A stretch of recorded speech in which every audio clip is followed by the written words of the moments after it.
Welcome everyone to Crushing Comics. I'm your host Peter, also known throughout the internet as Crisis with a K. And I'm here today with two of my favorite mutants from around the world, Tyler and Fariha, to talk a little bit more about this week in X, specifically this week's of X of Swords. We have chapters 9 and 10 in Excalibur and X-Men issues 13. But before we dig in, let's introduce my friends. So Tyler, do you ever have some squabbles with your sibling or siblings the way that we saw in Excalibur this week? Yeah, but you know, I mean, we don't really fight with like swords or something like that. And you know, my parents favor me a little bit more. So you're the one who's always picking the amulet then? I'm the one who is, well, maybe I'm the one who's always let through the gate and not left behind. Speaking of being left behind, Fariha, do you believe in life after love? Are you strong enough? Because Apocalypse, we found out in this issue, might not be. Oh, I believe in love so much that, you know, I heard that Cher song like 782 times. Like, so I believe it that much. Do you believe in love after love? Don't even get us. Please. I mean, this could really easily turn into X-Men karaoke, like without any effort whatsoever. You know what? So I always thought Cher was a mutant. Like, you know, she has a very much of a mutant, like, you know, all the style going for her. I think she's an Eternal. I think she's probably been alive since the 800s. That's true. And this is just the current incarnation of Cher, and she's clearly not aging. So she's just like making pretend like she ages by just changing her wigs a lot to confuse us. That's my theory. So if those two introductions were not enough of a hint, this is a full spoiler zone, okay? We've read all the X-Men issues up to this week. We've read all the X-Men issues that have happened before. And in some cases, we've read a lot of other Marvel comic books, although we're a little kinder about issuing spoiler warnings for those. But if you're watching, you're going to hear everything there is to hear about X-Men.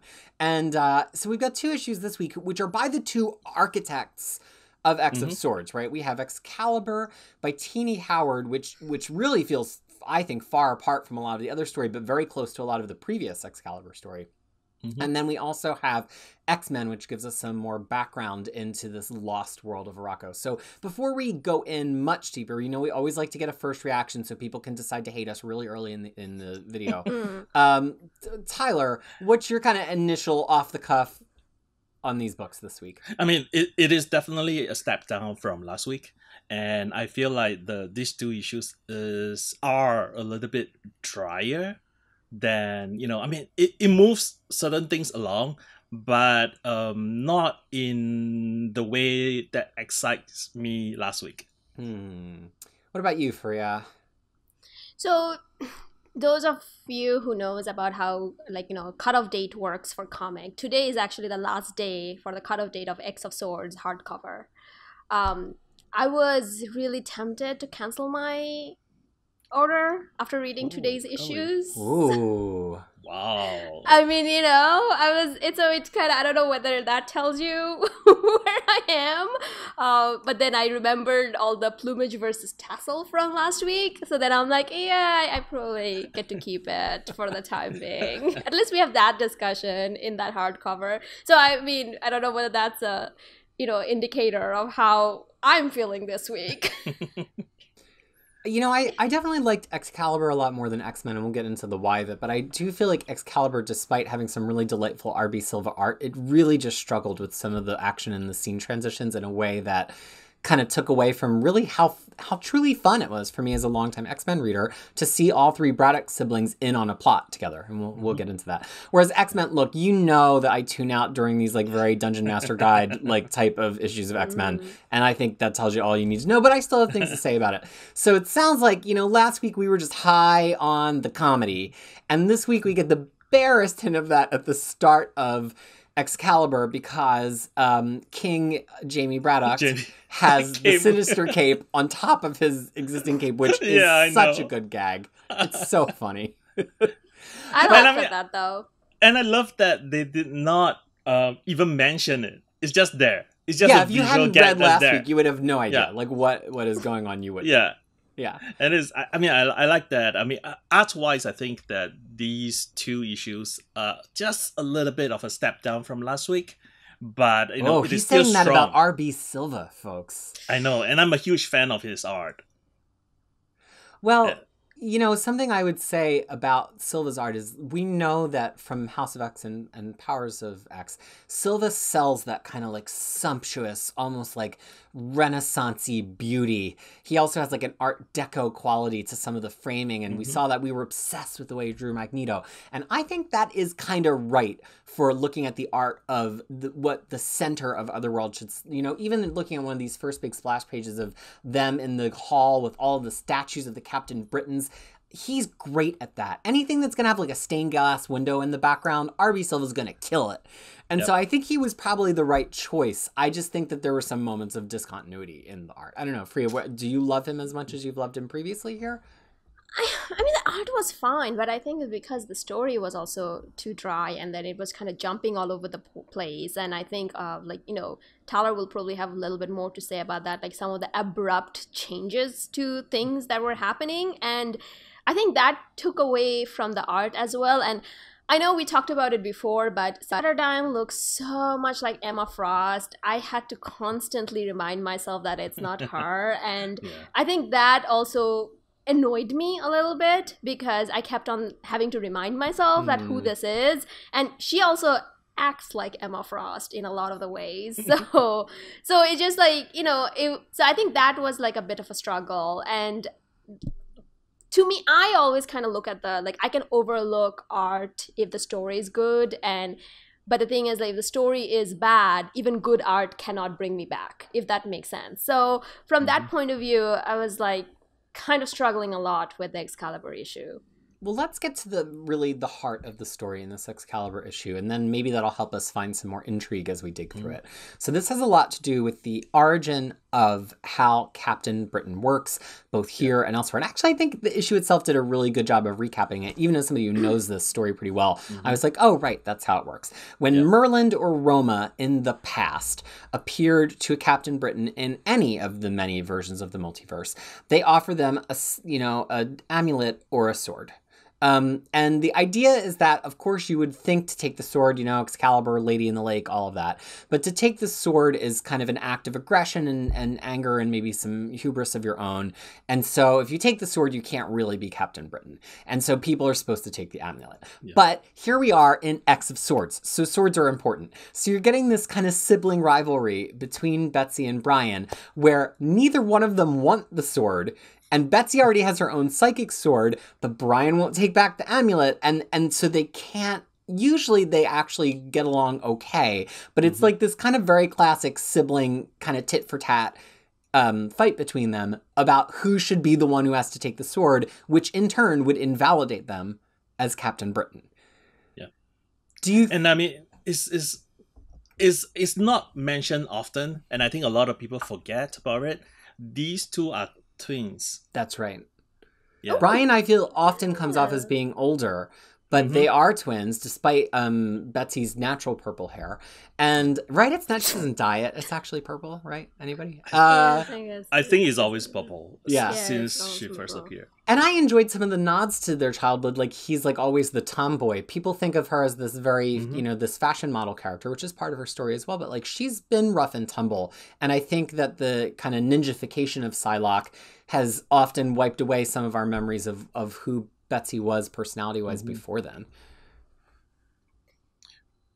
Priya, do you have something to say? No. I was just going to say, though, it's like, so I think that's one of the first thing I kind of got stuck with. And I, I only read Uncanny X-Force, where I had the most experience about the, Excalibur or Captain Britain or all that. Which is a very brief arc, yeah. Right. And I also read the Captain Britain and MI13. So it's just kind of my experience with all of that. So I kind of got a little, rolled my eyes a little bit at the whole, you have the choice to pick between the sword and the amulet. But if you pick the sword, you were disqualified. Well, then it's not effing choice then, is it? Well, it's a qualifier. It's a qualification round, really, more than it's a choice. But the thing is, I feel like when you add that kind of thing, it just kind of takes away from the, whole, you have to be pure of heart and stuff. And for some reason, I kind of don't like that. In terms of, that chosen one who has to be pure of heart. Why can someone be complex person also be the chosen one who is like okay with violence but also like, you know, knows how to do, because I feel like that is more complicated and complex character to build. So I was kind of a little bit put off by that oh, okay, like, you know, you always have to pick the amulet, and now here we are, we can't pick the sword, but this is called X of Swords. I do get a little bit sometimes, not just in Excalibur and in this context, bothered by the idea of a story with a dichotomy that always has a right choice, much like you, because I think it ignores the fact that culture and time changes, right? To say that nobody should ever take the sword kind of almost feels like an argument of like, you should never steal bread because stealing bread is always wrong, even if it's going to feed a starving family, right? Like there are probably times in Britain's history when they needed the sword more.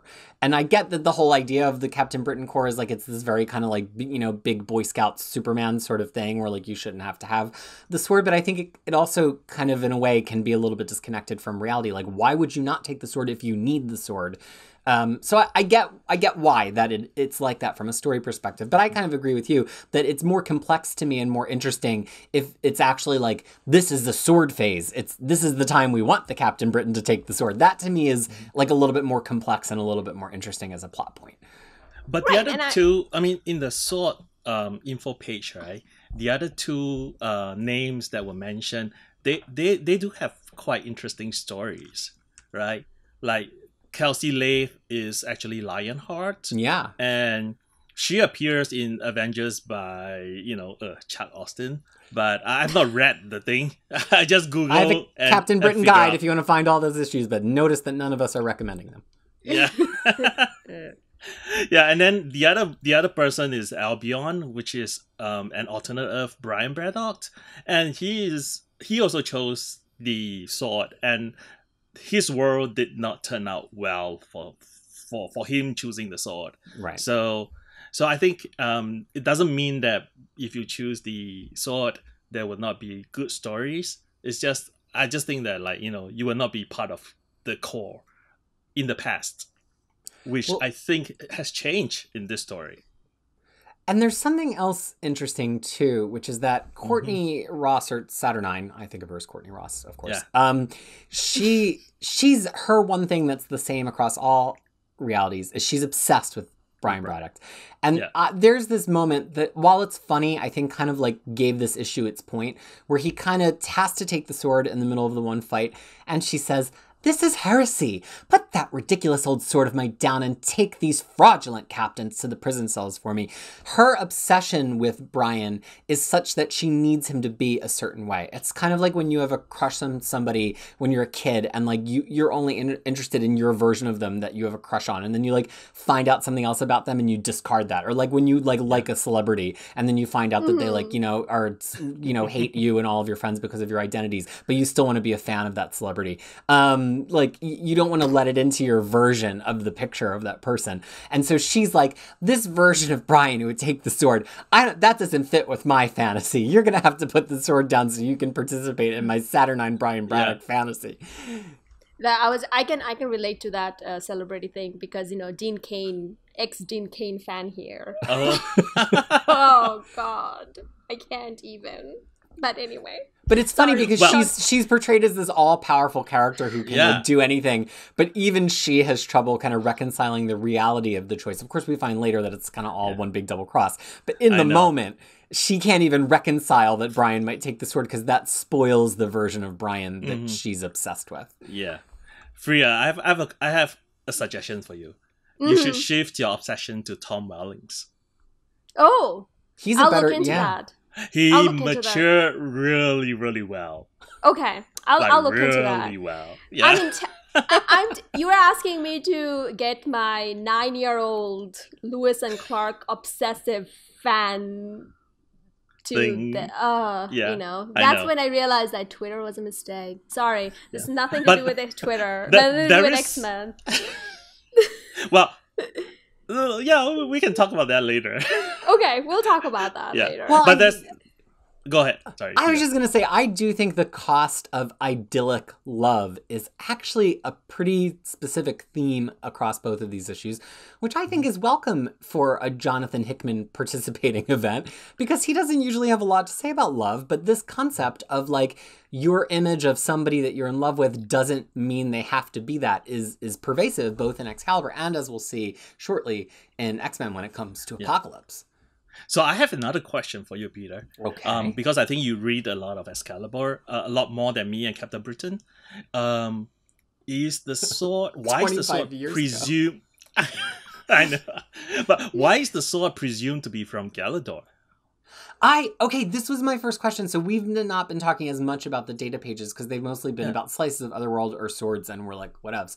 But in the data page for the Sword of Might, it says it's from Galador. For those of you who've been paying attention to Cable or the rest of the past 40 years of Marvel Comics, Galador is the homeworld of Rom, which is a licensed property, but which usually means Marvel can't do anything else with it. But Marvel created so much continuity around Rom, the Space Knight, that was unique to Marvel, that when they lost the license to Rom, and they can't reprint significant appearances by him in comic books either, which is why epic collections like Iron Man and Iron Fist and Power Man are missing the issue with Rom because they physically can't reprint it.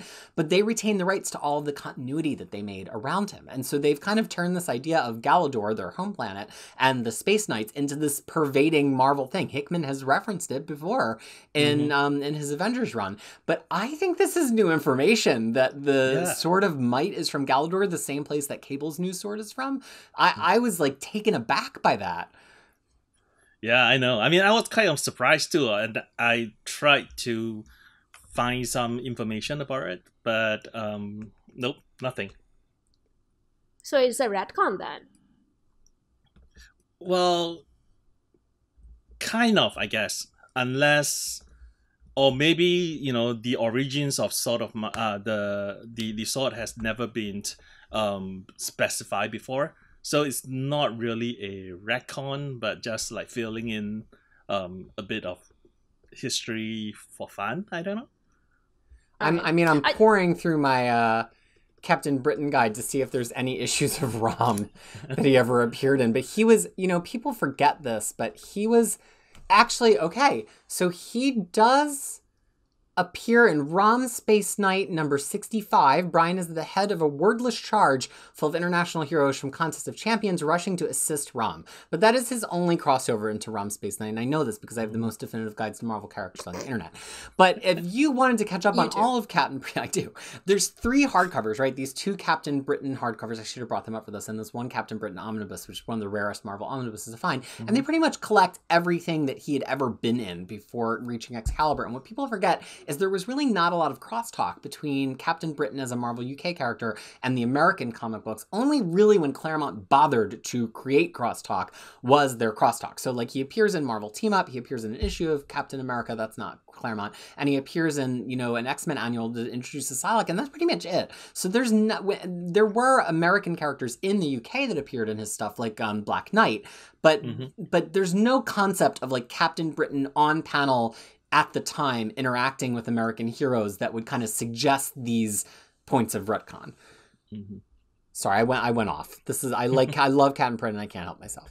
No, I mean, I just want to say that this is not our fault. This issue doesn't have like much to talk. So that's why we're just kind of talking. I mean, I just wanted to make sure that our viewers know that we are not like this. We're much more. There's much more going on. So, No, go ahead. Sorry. I was just going to say that, you know, something else that's interesting here is that let's take a moment to talk about these other Captain Britons which pop up, which are members of Excalibur who we haven't seen, you know, for a couple of issues in this nature: Rogue, Gambit, Jubilee, and Richter.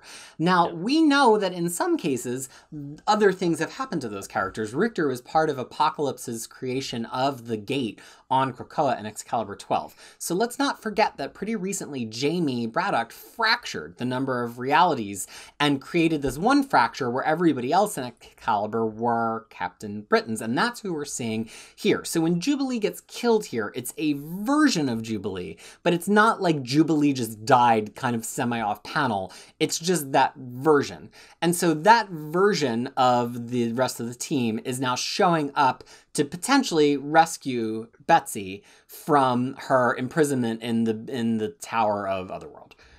Yeah. I mean, Peter, you mentioned last week regarding like Jamie being pretty scary.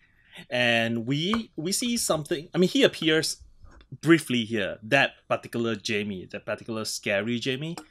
Because he's like, you know, yeah, I'm going to even the odds. I'm just going to kill one. And he just snaps his fingers and Jubilee dies.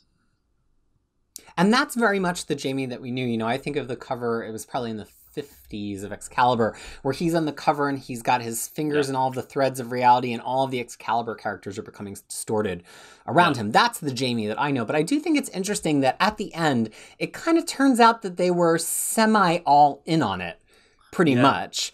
And so that's really interesting. And, you know, Psylocke teases Brian to be like, you're a married man and you went along with this plot, like, you know, some old lingering feelings there. And he's like, I did what I had to do, which actually I thought was a nice moment, not because of the potential adultery, but because he's actually supporting Betsy and supporting Krakoa in a way that I was skeptical that he would. Like, he doesn't, you know, he's an ally. Like, sometimes he cares about the cause when it suits him, and sometimes it doesn't. But here it turns out that he actually really is on their side. And he's ultimately, is he the only non-mutant who's putting himself on the line on behalf of Team Krakoa? So he's not a mutant then? No, he's not. Okay, because that was driving me insane when I saw him that he's on one of the round thingy. Well, he needed it to his point. He needed an escort through the gate. Yeah, because he's not a mutant. Yeah, and then he stood there. Because that's when I was like, whoa, since when he's a mutant? But yeah, so the thing is though, when I actually when the issue first started, because it kind of started talking about like Queen and then the fact that they have different alliances, because Captain Britain obviously is serves England or Britain or however, United Kingdom, however way you want to call it. And then there's also the Krakoa version of it, because Betsy happens to be mutant. So who do you support in terms of that? Because we were talking about so much about themes of nation building throughout this docs, I was under the impression that this issue is going to be more about loyalty for immigrants, let's just say, you know, because we have seen it time and time again, like, you know, if you are something American, where does your loyalty lies? And, you know, so I was under the impression that something like that will be talked about more in details over here. I was upset that it wasn't. Like, you know, instead we talked about where dumb swords come from. I am upset. And then, you know, that really bothered me, you guys. That bothered me. And then they talk about it at the very end for, like, you know, your queens, yours and mine. Like, you know, yours and mine. And then that was very powerful. I thought that was my favorite part, probably, of the whole issue, was that last page. Yeah, it was very powerful if there was, like, something more discussion along that line ahead of that. But no. And I'm going to have to be on record, guys, I don't like this Jamie character. Don't like him. And typically I like, you know, insane characters. This one is not really...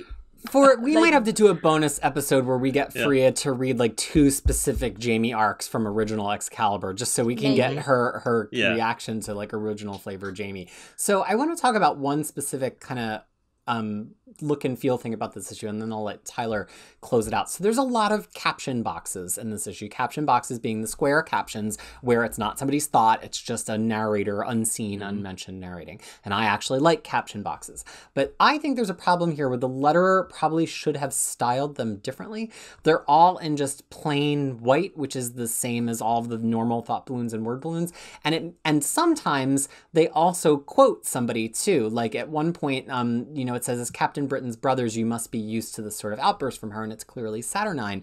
But I don't think that it's clear that all of it that's not in quote marks is Saturnyne, and because they're all styled the same, I started having a problem kind of keeping clear what role the narrator voice was supposed to be serving in the story, I think it actually made it very confusing and unclear. And I think the whole issue might have hit better if the caption boxes that were just unnamed faceless narrator had just been blue or had a different outline color. I just think that they kind of failed us on this on a really fundamental comic craft level of helping to pace the story by breaking up the visual monotony of the lettering. Well, it's not just that. I mean, talking about pacing, right? You mentioned briefly about scene transitions. Scene transitions in Excalibur is really abrupt. I agree. The fight with between Brian and Betsy in the garden, it just ended there with like no resolution. Yeah. And then there is this weird time shift. Like, you know, Jamie was screaming, and then you shift back a few moments where Betsy was just fighting in the garden. I mean, not fighting, practicing in the garden. And then she heard him scream. So it was like, oh, he screamed. Then you jump back a few moments before he screamed, and then you show that he screamed again. But the second scream wasn't his, though. The second scream was like one of the people that he was dangling, like a puppeteer. So okay, that's how I sense. took it. That's how I took it. That the first scream was actually his.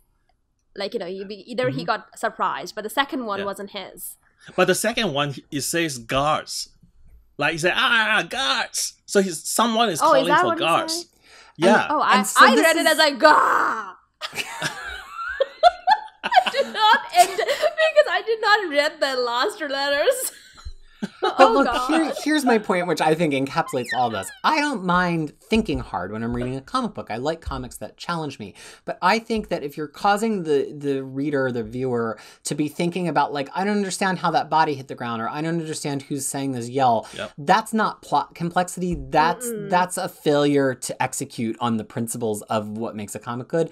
And I'm not saying anything negative overall about this creative team, who are some of my favorite creators at Marvel individually, but I'm just not feeling them clicking. And the one other thing I'd throw into this is when they're all communicating psychically, Gambit gets pink, but then somebody else, I think Jamie, gets a blue that's so dark that it reads as black on the digital copy. Maybe in physical copy, the CMYK blend of the blue would have popped it a little bit more, but it looked at like there was somebody talking to themselves. And again, these are choices that the letterer has control of. You can just change the mix of the black and the blue to make it a lighter blue so they read as differently. So I actually think I probably would have been a whole like point higher on this issue if the lettering had its act together. That's my take.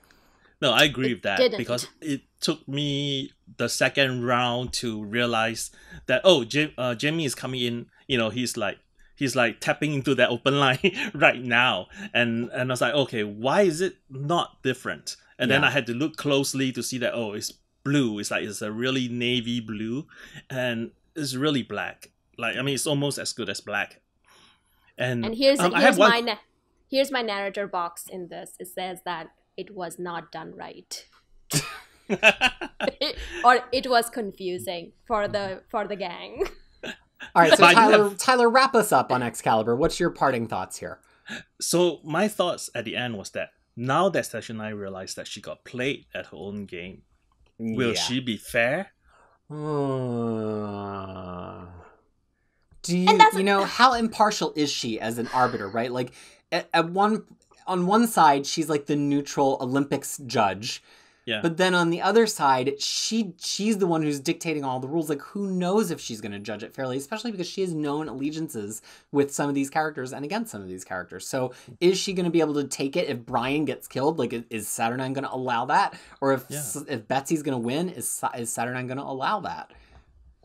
And to that point, I'm glad that you brought it up because I also wanted to, like, it was also driving me insane throughout the time. It's like, wait, she's the referee. Why she has, like, you know, two of the fighters around her or even talking to them. Like, it was really bothering me from that aspect as well. But the thing is, the last panel, like, caption box or the panel is like, I think it's about, like, she lost more than she bargained. Beth is dying, right? We can all agree on that. Like, she's Deadsville. Either she's Deadsville or Brian's Deadsville. Like, one of them is, because it seems like very much of a narrator thing. Like, I actually read that as like what is that show called? Arrested Development. No, yeah, Arrested. You can say that. It's like I was reading it in that narrator voice just for that. Like it was No. not, you know? It was Yeah. not. Like, you know, I read it at Yeah. that point. I was like, ugh. But yeah, the whole, I think like I was actually like so angry that the last page we got to see that whole, like, you know, the loyalty or like discussion about that. But then throughout, we didn't get any of that. Well, I want to just give a parting shot that maybe brings us also into the next issue about the reliability of a narrator, right? So that's clearly foreshadowing. She would lose more than she bargained for, or whatever it says exactly. But Yeah, that's what she said. yeah, The caption said. That's actually what it says. So, but can we trust that, right? Whether it's Saturnyne or somebody else, you know, and also the unreliability of X-Men editorial as a hint giver. The first Excalibur issue that's solicited after X of Swords, and I'm not one to pay much attention to the solicits, but people love to point out Betsy's not on the cover. She must die. Look, what we learned about how Otherworld and Resurrections works is the body's going to come back just fine. Rockslide's body looked different because his body is a composition of psionically assembled rocks, and so a different personality on Rockslide produces a different body. Even if Betsy gets beheaded in this thing, she's going to come back as Betsy. It's just a matter of what's going to be inside that might be different. So I think that anytime that you're trusting like future covers or anything to kind of be like, oh, it spoiled it, especially in this case, I think Tini Howard and Jonathan Hickman and Leah Williams, because she wrote X Factor 4, were very careful to point out that just because we see somebody who's alive after this crossover, it does not tell us anything about what's going to transpire in the tournament. Yeah, definitely. And I think like Tini really wants to write a story about you know, the whole rebooting of the entire Captain Britain Corps, and she got roped into this entire Krakoa thing. So I'm hoping that after that she gets to do what she wants to do, sort of slightly apart from being roped into this, and we can see where she wants to go with the story. Like especially with exploring the other provinces in other world and things like that. Yeah, I'm really interested to see where the other provinces come up. It's starting to feel as though they are going to be the locations of all of the fights. In a very classic kind of Street Fighter, you'd fight Blanca, you'd go to Brazil, you know? Yeah. Like it kind of does feel like they're all going to get distributed. And that's going to be part of it because we're like almost halfway through and none of these descriptions have really come into play yet. So it feels like it's being seeded for later. But then I want to come to one final unreliability of narrator aspect. And that's, again, returning to Saturnyne as the sometimes narrator, sometimes referee, sometimes dictator of rules.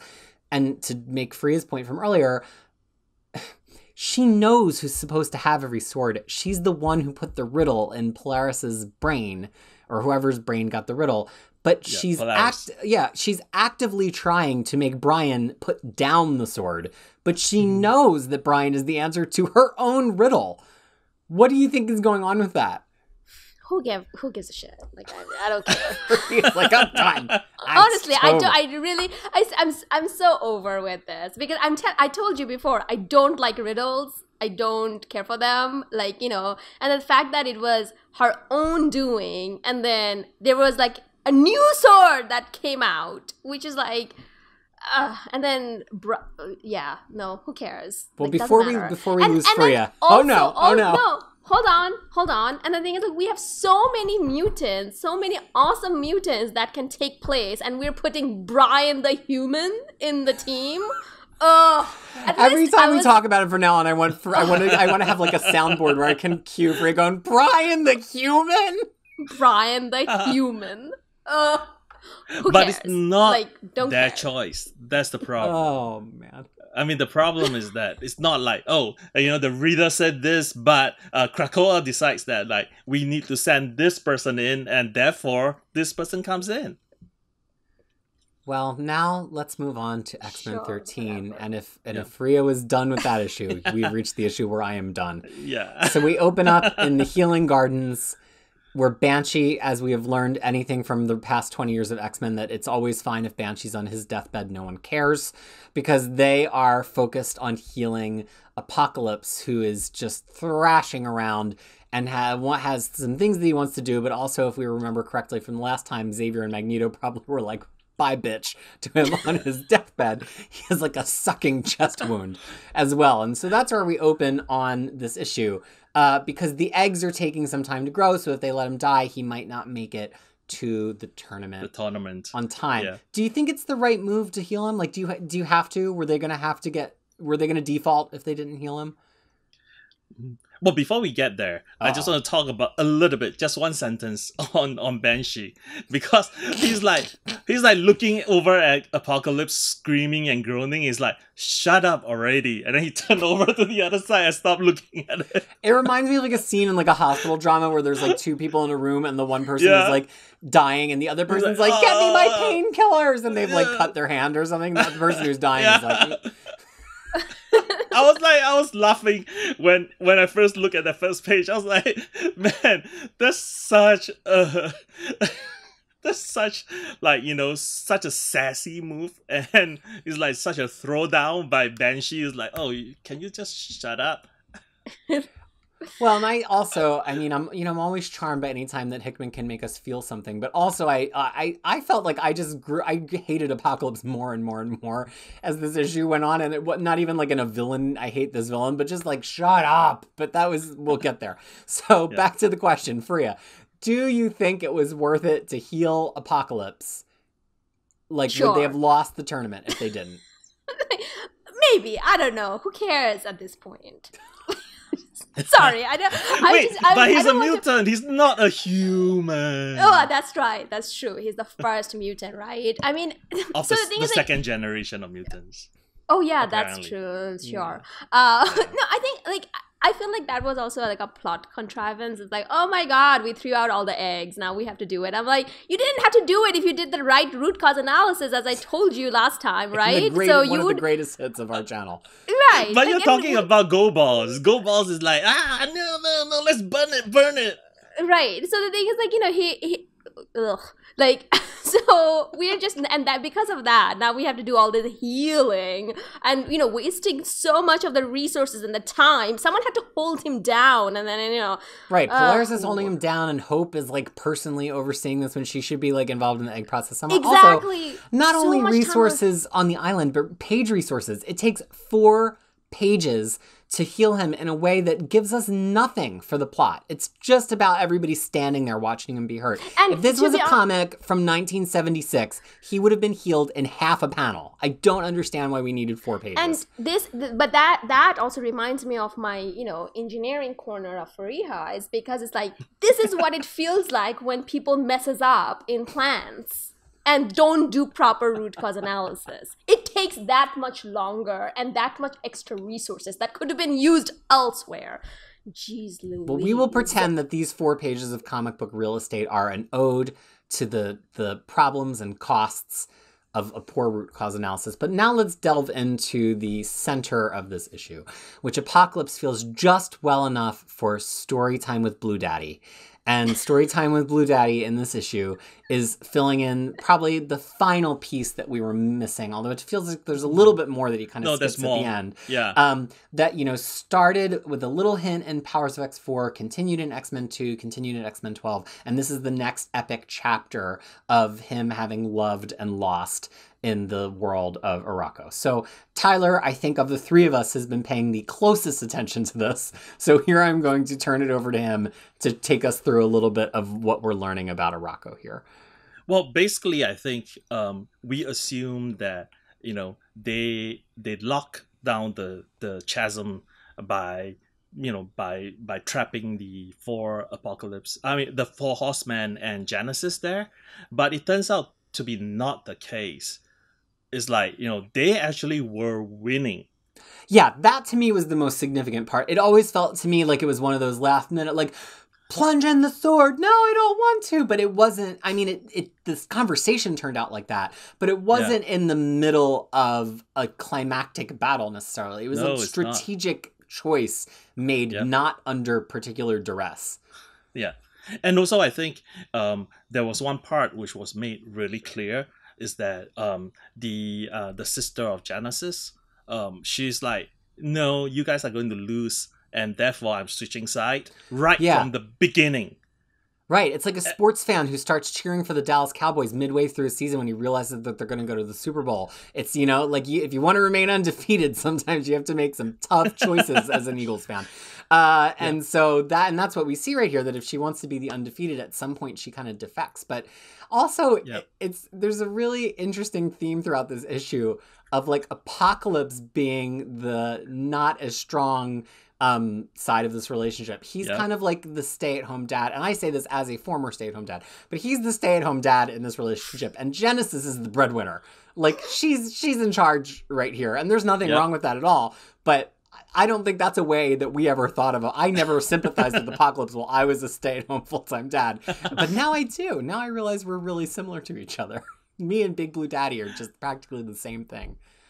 And to be honest, I kind of like that part about him. I do, actually. Because, the thing is, like, I never thought Apocalypse to be the softie. Paternal.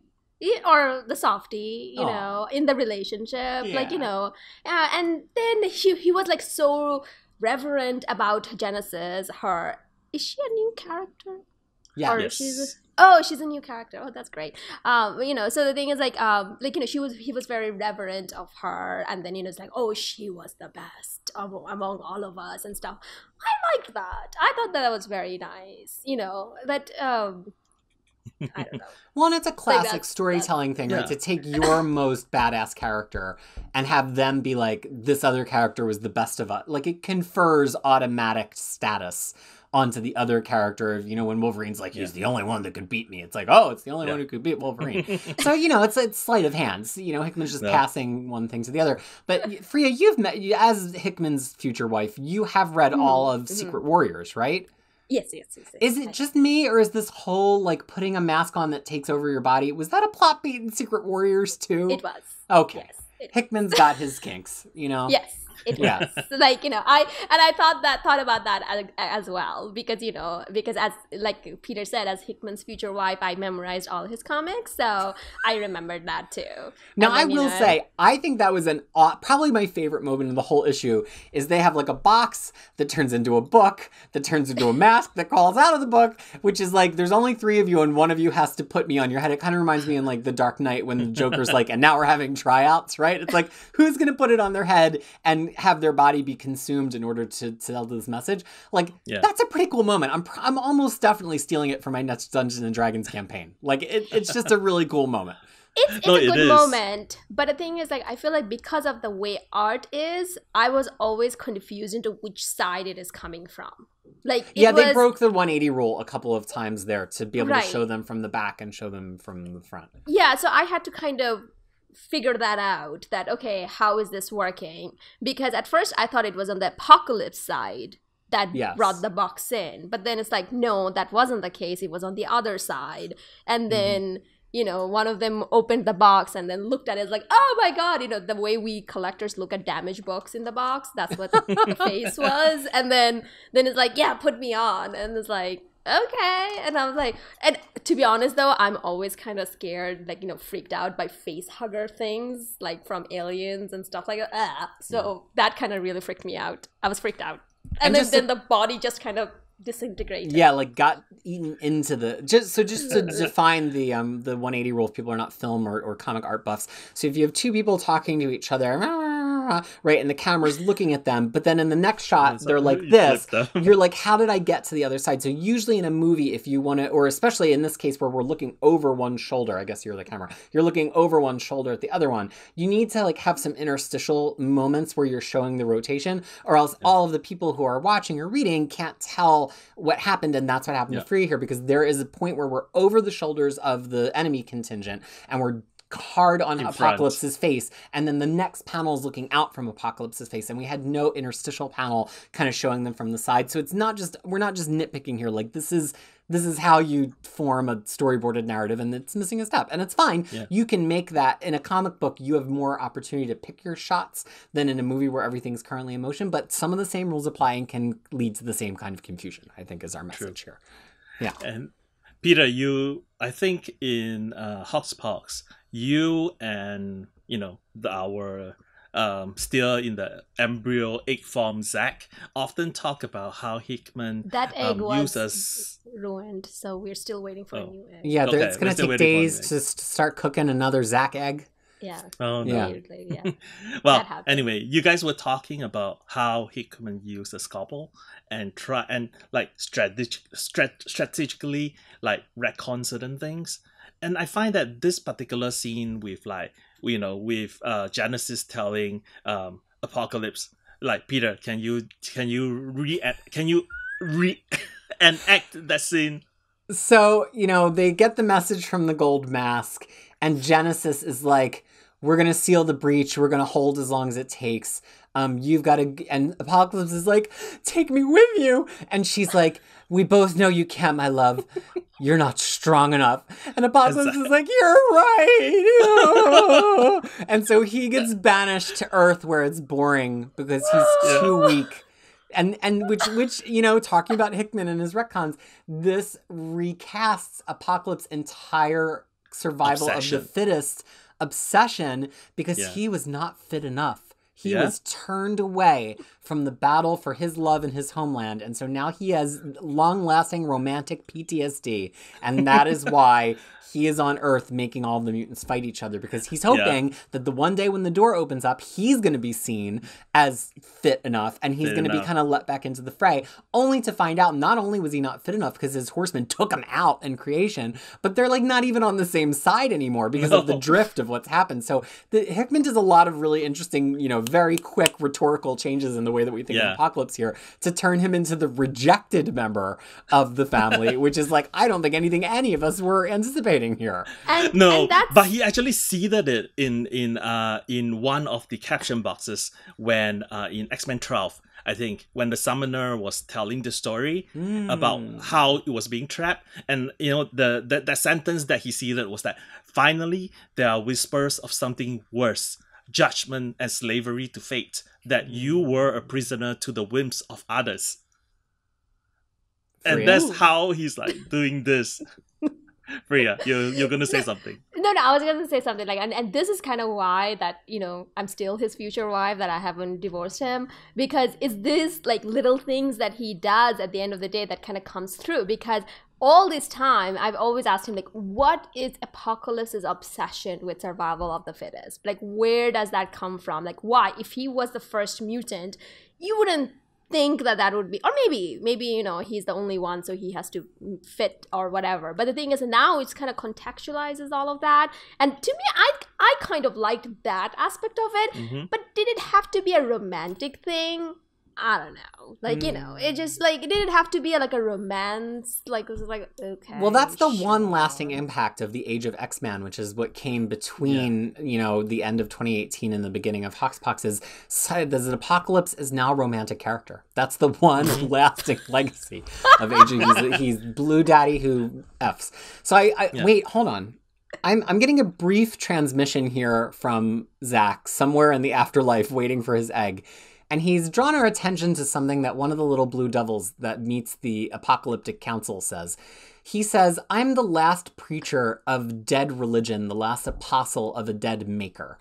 Which kind of is just like, okay, this is the way that Hickman characters talk, whatever. But if you were to compare that to when we first see an image of Cardinal, the kind of like future life 6, I forget if it's 6 or 9, a Nightcrawler kind of person, we have, I believe at the time, Mora saying, see the devil, the red god, and the lost cardinal of the lost religion. So there are some parallels here that I don't think that we're totally getting. And this led us kind of to an offline discussion and also a Twitter discussion around the fact that when Mora wakes up Apocalypse early in the life where she sides with Apocalypse, it's probably early enough that when they retrieve the 4 horsemen, it's before all of this cataclysmic stuff happens with Emeth and all of the problems. Clearly after Apocalypse had been ejected, but before they lost the balance of power in this multi-year war, possibly before Solemn even killed War's partner. So the version of events, the version of religion, the version of the horsemen that we get in that future where Mora did decide to side with Apocalypse has a very strong connection to all of this Arakko stuff we're finding out, because Arakko was still willing to ally itself with Apocalypse in a way that they're not right now. So I think we have to look at we probably need to all go back and reread all of the Powers of X stuff that had Cardinal and had Rasputin and had all this stuff, because it's way more connected to Arakko than any of us originally surmised. Yeah. I mean, that's like Life 9 when she became the new Akaba, or the mother, which is the new Genesis, because she has that blue skin too, and is the wife of Apocalypse. The timing though is not before Solemn did his thing. We don't know that for sure. I think we did the math on Twitter. You're coming. I'm coming to that. Okay. Yeah, I'm coming to that. Like, if my calculation is correct, I'm not saying that it's 100% correct. That happens about 25 years before X of Swords. Okay, that's where I started. Yeah. Yeah, and then Solemn is like 100 years before this thing, right? So the betrayal would have happened, but yeah. But the thing that sort of like well, I wouldn't say kept me up awake, because I don't sleep a lot. but the thing is this, right? We have the White Sword and the 100 champions, right? And the 100 champions were sent out like daily, and if they die, they get resurrected.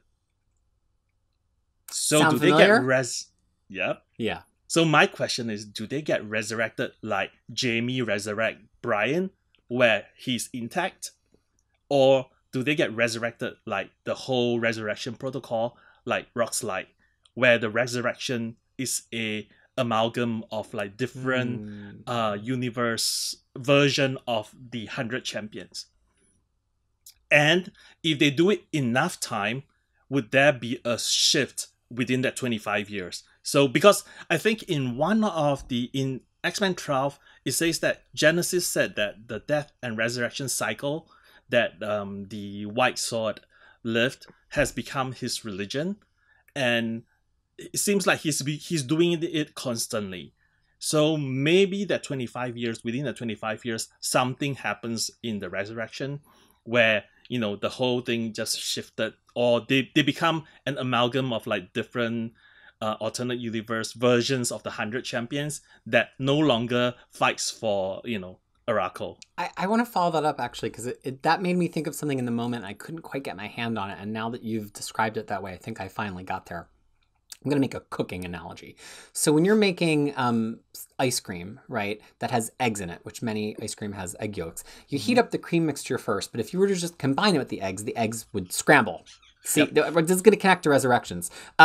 So what you have to do is you have to put a little bit of the hot liquid into the eggs at a time, and that's called tempering eggs. Right. You can also temper chocolate, which is basically you're trying to build it up to the point so that when you raise its heat, it doesn't do the natural thing that thing does and melt. And this idea of continuous dying and resurrection and bringing in other versions of you, potentially, whether that applies to the 100 champions or not, it certainly does to the X-Men, kind of reminds me of the tempering process, where at first you start out with some eggs which have a little bit of hot milk in them, but eventually they're just all in the same place and they've been totally combined. And it's like, yeah, Rockslide is a little bit different now, but what would happen if you killed Rockslide 100 times? At a point, does he kind of come back around to being a single multiversal consciousness because you've re-tempered him so many times that you've actually just combined the eggs and the cream in this example?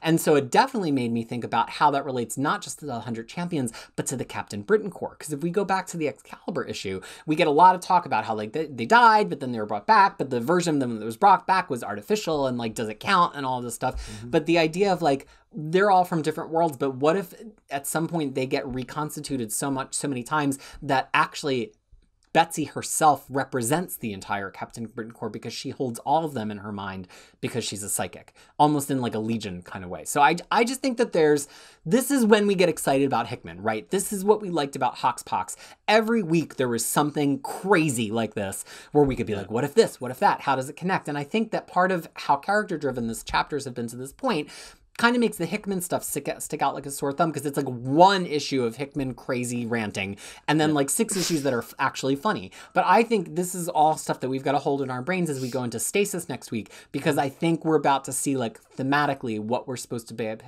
attention to, and it feels a lot like Mura and the theme of resurrections, the way that the resurrections work, who's gonna die, the history of Rocco, like all of these things are starting to feel like they're coalescing right now. Freya, that was a lot of boy talk. You take over. No, it's not. I mean, it's a lot of nerd talk, not boy talk, nerd talk. Well, I'm just talking about the top row. I'm not talking about the gendering of nerd. But the thing is, like, what I was saying, that it's all valid, it's all perfect. But the thing is, these are the things that you see in Marvel Cosmic. These are not the things you see in X-Men.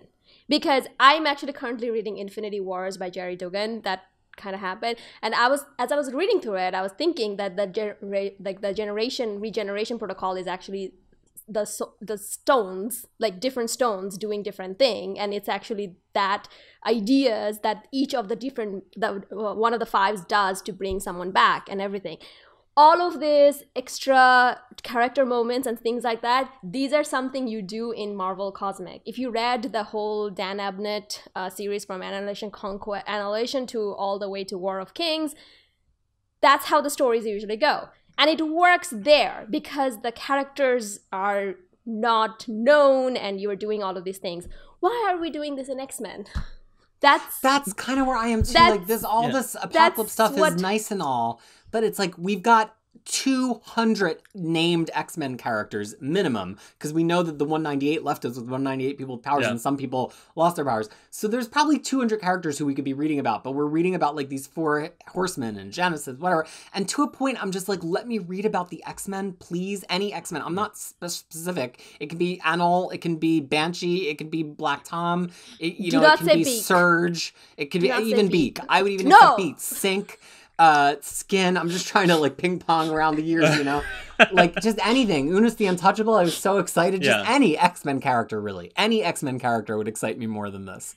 No, but the thing is that this has to do more with like the modern comics where, maybe not the modern comics, but the desire to keep the cast of each book intact during this crossover.